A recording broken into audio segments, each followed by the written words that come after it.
Welcome. Oh, shoot. Welcome to the Nutley Cisco Academy. Today, our presentation is on network security concepts. All right, with the current state of cybersecurity, an overview, an asset of something in the cybersecurity space, concurrently is the value of something, aka people's data, their equipment, resources, and etc. Something within the state of cybersecurity, vulnerabilities, a weakness in a system or design that could be exploited. Furthermore, of that, a threat is a potential danger for a person's company, asset, data, or network. Um, Network also being an asset. Um, an exploit, more commonly known as also as a vulnerability, um, in my humble opinion, um, is a method to take advantage of a vulnerability in something like a design or system.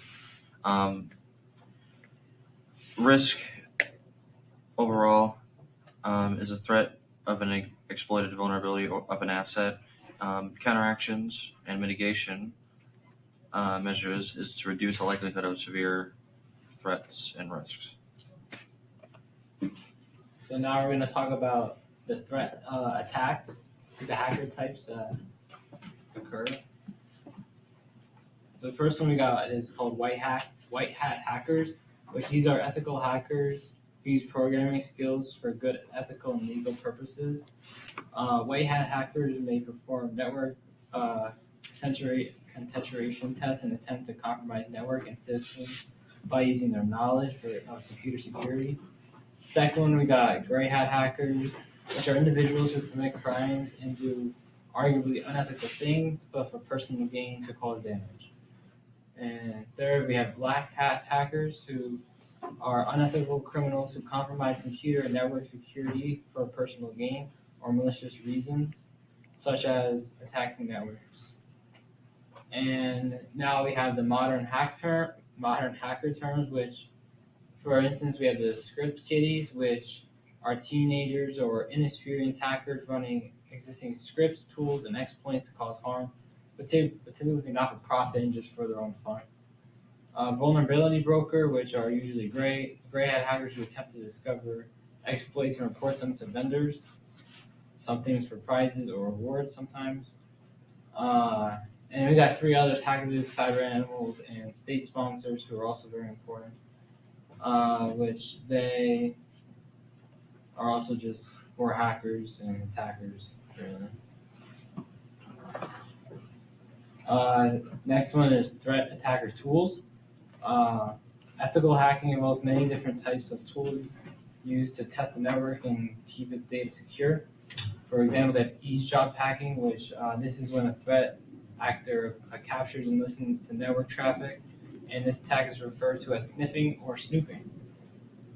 Data modification attack is if threat actors have captured enterprise traffic, they can alter the data into the pack without knowledge of the sender or receiver.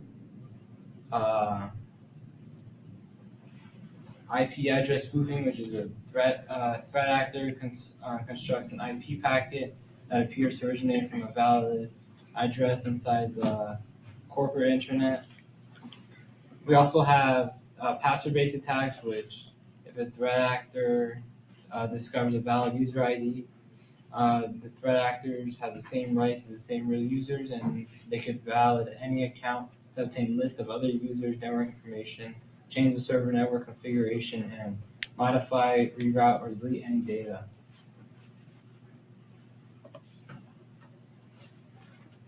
Malware. End devices are particularly prone to malware attacks.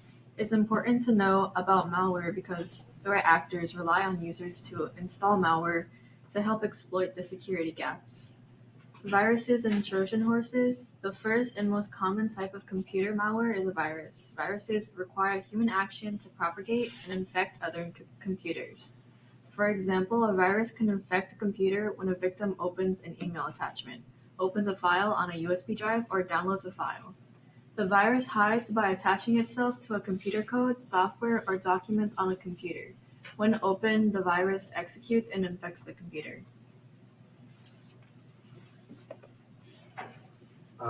Common network attacks.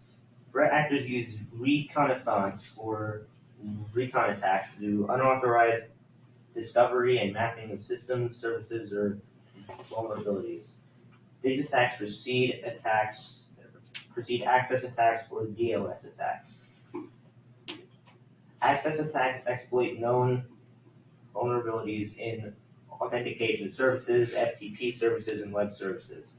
The purpose of these types of attacks is to gain entry to web accounts, confidential databases, and other sensitive information. Threat actors use access attacks on network devices and computers to retrieve data, gain access, or to escalate access privileges to administrative status. Next is social engineering. It is an access attack that attempts to manipulate individuals into performing actions or divulging confidential information. Some social engineering techniques are performed in person, while others may use telephone or the internet. A denial of service attack creates some sort of interruption of network services to users, devices, or applications. There are two major types of DOS attacks.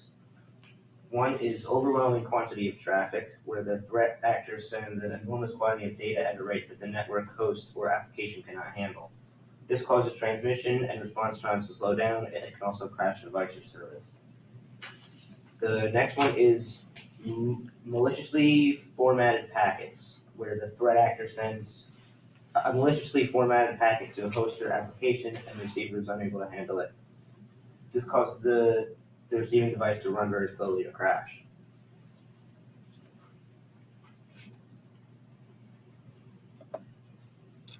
Questions. What is mitigation? What's the difference between a gray hat and black hat hacker? What is a Trojan horse? What is considered ethical hacking? And what is a reconnaissance attack? If you like our presentation, click the like button and subscribe. Thank you.